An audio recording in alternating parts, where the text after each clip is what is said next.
Hello मेरे प्यारे बच्चे, कैसे हैं? फॉर ऑल यू कि आप लोग ठीक ठाक होंगे। और आज के इस क्लास में हम आपको इंट्रोड्यूस करने जा रहे हैं, मतलब प्रोवाइड करने जा रहे हैं प्रेजेंट इंडेफिनिट टेंस, मतलब सिंपल प्रेजेंट टेंस। वो भी सिंपल प्रेजेंट टेंस मतलब कि वर्तमान और निश्चित काल में हम आपको बताने वाले निगेटिव सेंटेंस के बारे में।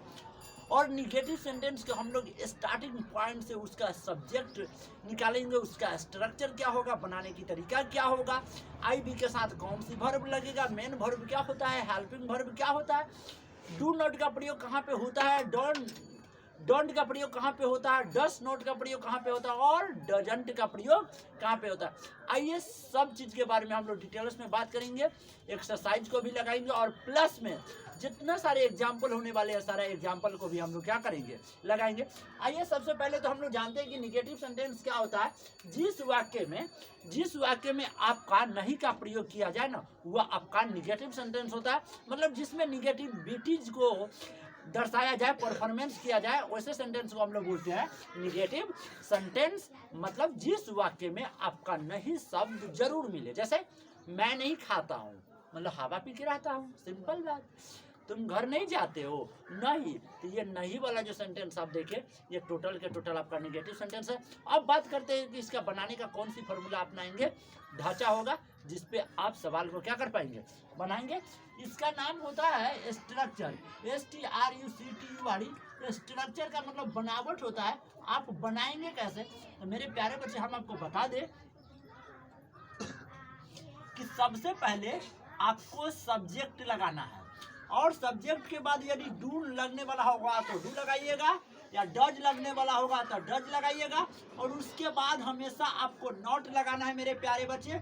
और भी का मतलब वर्ब होता है, वर्ब आपको फर्स्ट लगाना है, मतलब वर्ब एक लगाना है। वर्ब एक कहने का मतलब क्या होता है कि जो वर्ड होगा ना वही वर्ड होगा। जैसे कि पढ़ना का रीड होता है, खाना का ईट होता है तो ईटे हो जाएगा, खेलना का प्ले होता है तो प्ले हो जाएगा। सिंपल, समझ गए होइएगा कहने का मतलब क्या होता है। इस चीज़ को आप अलग डिजाइन भी कर सकते हैं, इसको फैला करके ऐसे भी लिखा जा सकता है, यमे पाई या। सबसे पहले आप SUB का मतलब समझेंगे, सब्जेक्ट होता है। सब्जेक्ट के बाद आप डू नॉट का भी प्रयोग कर सकते हैं, डू नॉट, या डू नॉट के बाद यदि आपके लगने वाला है डज नॉट तो डज नॉट का प्रयोग करेंगे।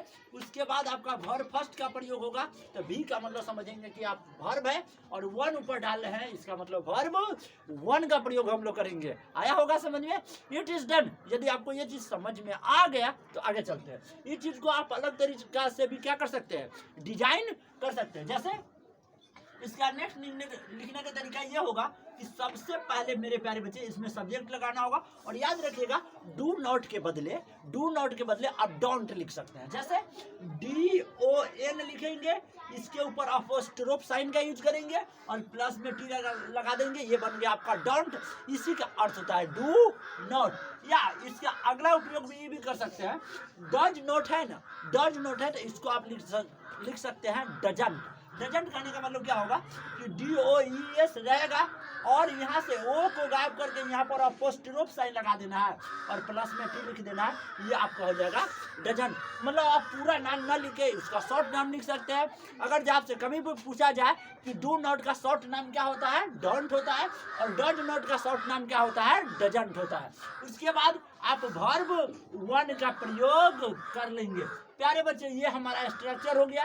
स्ट्रक्चर करने का मतलब ये बनावट हो गया। इसी पर हम लोग प्रेजेंट इंडेफिनिट टेंस के निगेटिव सेंटेंस को हिंदी टू इंग्लिश ट्रांसलेट करेंगे और इंग्लिश से हिंदी में ट्रांसलेट कर पाएंगे। आइए इसके साथ कुछ और बात समझते हैं।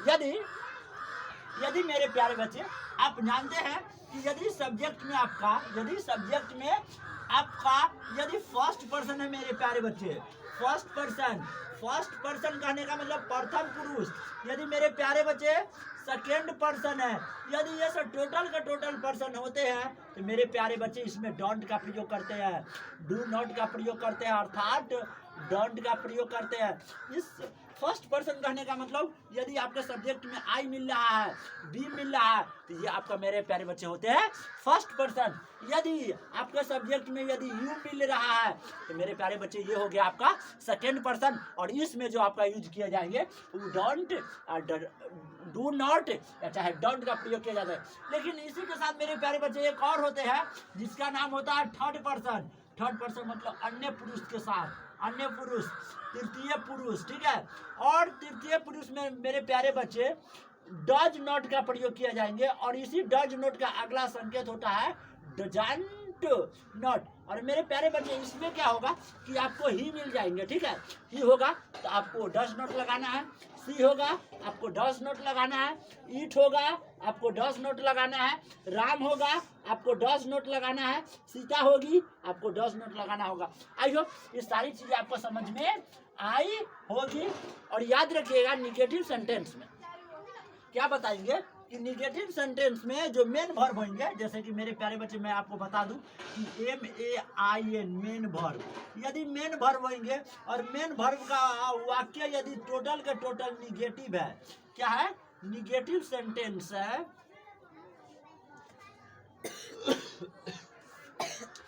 और यदि मेन वर्ब यदि टोटल रूप से निगेटिव सेंटेंस में मेरे प्यारे बच्चे तो PLAY प्ले में कभी SEIS नहीं जुटेगा।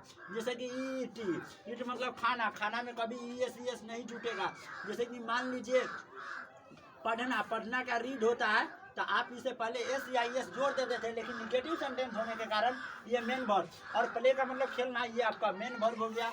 ईट मतलब खाना, ये मेन वर्ब हो गया। रीड मतलब पढ़ना, ये सब मेन वर्ब हो गया। इसमें कभी SEIS का प्रयोग नहीं होगा। आइए इसके बाद कुछ उदाहरण को बनाते हैं।